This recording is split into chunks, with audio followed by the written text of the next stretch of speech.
यादव जी, पाकिस्तान, आतंकी connection, funding, विदेशी funding, हथियार सप्लाई, ये सारा मामला भी अब सामने आ रहा है संभल में। इस पर समाजवादी पार्टी का स्टैंड, आपका स्टैंड? देखिए हिमांशु जी, मुझे लगता है इस मामले में तुरंत गृह मंत्री को इस्तीफा देना चाहिए, क्योंकि उन्हीं के अधीन जो है बॉर्डर की सुरक्षा रहती है। और अगर उनके रहते 10 साल से ऊपर हो गया भाजपा सरकार को, मोदी सरकार को केंद्र में, अगर उनके रहते अगर पाकिस्तान से अवैध असलहे आ रहे हैं, पैसा आ रहा है, तो मुझे लगता है कि इससे ज्यादा खतरनाक बात कोई हो ही नहीं सकती। तो मोदी सरकार का खुलेआम नकारापन है। आप अगर कोई भी स्रोत अगर आपको मिलता है जहां से पाकिस्तान का कनेक्शन है, चाहे वो आपने इसके पहले भी मैंने कहा था कि भारतीय जनता पार्टी में ऐसे कौन लोग बैठे हैं जो जिनका कनेक्शन पाकिस्तान से मिलता है हिमांशु जी। वो नाम अगर आप देखा जाए तो प्रदीप कुरुलकर को आप देख लीजिए, डीआरडीओ में जो वैज्ञानिक था, आरएसएस से जुड़ा हुआ था ना। ध्रुव सक्सेना भी भाजपा का ही सदस्य था, तो इन लोगों का पाकिस्तान आईएसआई से कनेक्शन था। आज भाजपा सरकार की जिम्मेदारी है, योगी सरकार की और मोदी सरकार की, अगर पाकिस्तानी कोई कनेक्शन सामने आ रहा है तो पूर्ण रूप से सरकार का फेल्योर है। अच्छा, ये संभल में अगर माफी मांगनी चाहिए। अच्छा, बस 10 नहीं, हम मैं 10 सेकंड दूंगा, लेकिन मैं बस ये पूछना चाह रहा हूं कि संभल में जो पाकिस्तान ऑर्डिनेंस फैक्ट्री का जो खोखा मिला है, जो कारतूस वगैरह मिले हैं, जो विदेशी फंडिंग की बात की जा रही है, दीपसराय इलाके से जो बताया जा रहा है कि अभी नहीं, कई सारे नाम हैं, जिनमें से कुछ नाम तो यहां पर यह भी बताया गया है कि सईद अख्तर, शर्जिल अख्तर, उस्मान असद, अदनान, सना उल हक, आसिफ, जफर मसूद, ये जो नाम हैं ये इसी इलाके के हैं, संभल के। और अब कोई अफगानिस्तान, कोई तालिबान, कोई टेररिस्ट अलकायदा में भी है। ये सारी खबरें जो आ रही हैं, तो इसके लिए क्या करना चाहिए? मैं जानना चाह रहा हूं आपका ओपिनियन बस।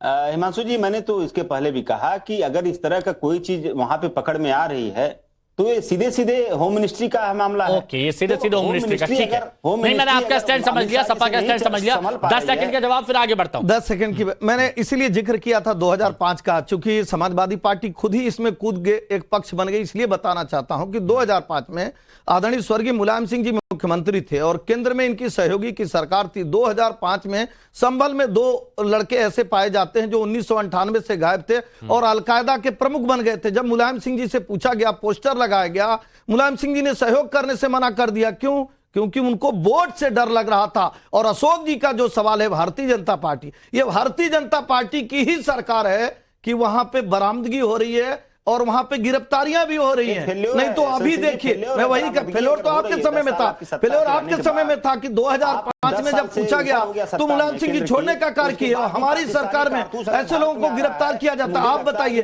अब एक पूरी विचारधारा, चाहे वो पार्टी की विचारधारा, व्यक्ति की विचारधारा, संभल की विचारधारा, वो पाकिस्तान से मेलजोल खाने लगी, अलकायदा से मेलजोल खाने लगी। तो भी देखिए ना, केंद्र सरकार को तो आपको धन्यवाद। विचारधारा की बात की जा रही है, संभल की बात की जा रही है। अपनी विचारधारा को देखिए। 17 बड़े आतंकवादियों को छोड़ दिया जाता है, जिनको 20-20 साल की सजा सुनाई गई रहती है। क्यों छोड़ दिया जाता है? तुष्टीकरण अच्छा। और तुष्टीकरण के नाते। ये तो भारतीय जनता पार्टी की सरकार है, जहां बरामदगी, अशोक यादव जी, जहां पुलिस थाने खुल रहे। अशोक यादव जी शायद पुरानी वाली वो बातें भूल गए होंगे, लेकिन ठीक है, मैं सबसे बात करूंगा। पहले एक रिएक्शन सबका ले लेता हूं।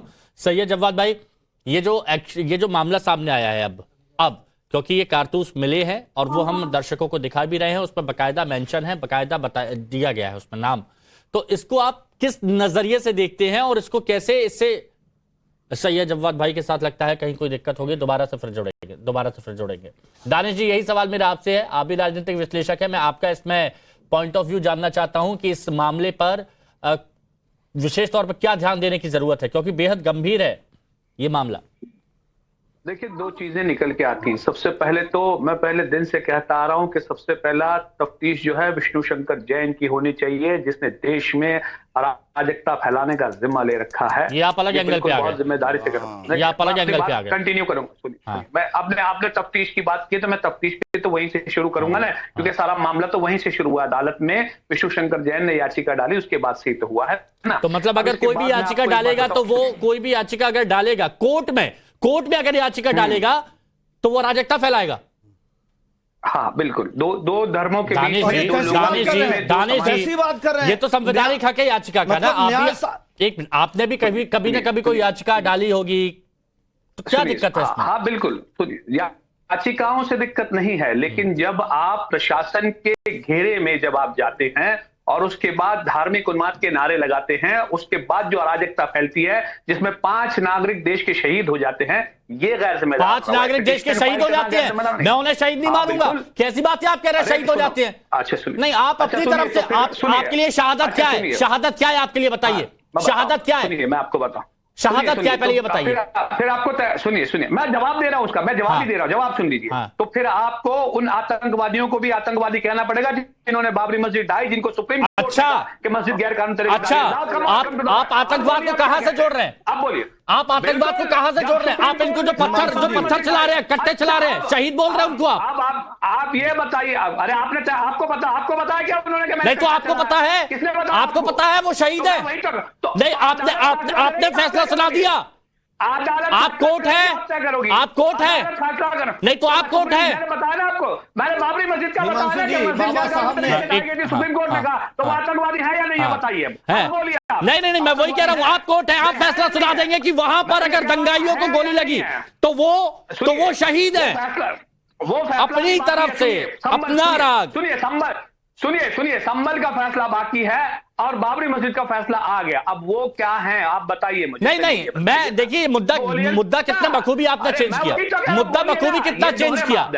संभल का पाकिस्तान कनेक्शन, संभल का पाकिस्तान कनेक्शन आया, उस पर बात नहीं होगी, उस पर बात नहीं होगी, डाइवर्ट करेंगे। अरे इससे भी आगे जवाब सुनिए। अब देखिए, इसके बाद मैं आपको एक बात बताऊं, इसके बाद आपको याद हो तो उत्तर प्रदेश में विधानसभा के जब चुनाव थे तब भी आपको याद हो तो कुकर बॉम्ब मिले थे। वो क्या हुआ? कुकर बॉम्ब का कुछ हुआ? मुद्दे की बात देखिए, फिर मुद्दे की बात नहीं करेंगे, मुद्दे पे नहीं आएंगे, मैं नहीं बात करूंगा। सुनिए, मुद्दे पे नहीं आएंगे, मैंने संभल की बात करी, संभल की बात करी, 10 सेकंड संभल की बात करी मैंने। अब इससे आगे सुनिए, अगर आप अपनी ढपली, अपना राग अलापेंगे तो उससे कोई मतलब नहीं। मैंने संभल की बात करी और इसीलिए सैयद जव्वाद से मेरा सवाल था। सैयद जव्वाद भाई, पाकिस्तान की ऑर्डिनेंस फैक्ट्री की एक गोली कारतूस वहां पर मिलता है, एक नहीं दो खोखे वहां पर मिलते हैं, वो सारी जानकारी यहां पर दी भी जाए। इसके साथ ही और भी कई नाम हैं जो ये दीपसराय जो इलाका है संभल का, यहां से निकले हैं और बड़े बड़े आतंकी संगठन जो हैं वहां पर कमांडर तक पहुंचे हैं।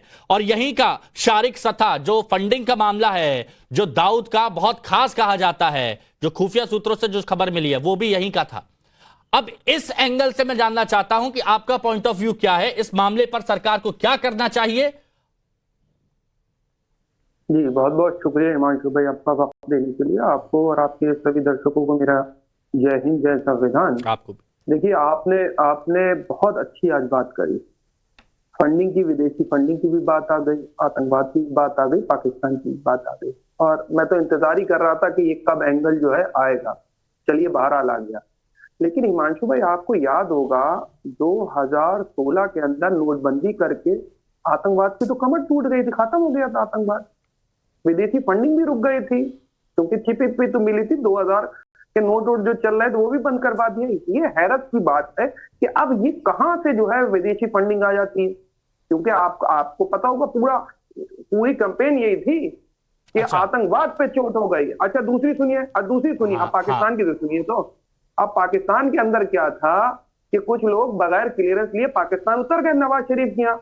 और जब हमारे देश सैयद जव्वाद भाई, मेरी जो उम्मीद ये थी कि आप मुद्दे पर बात करेंगे।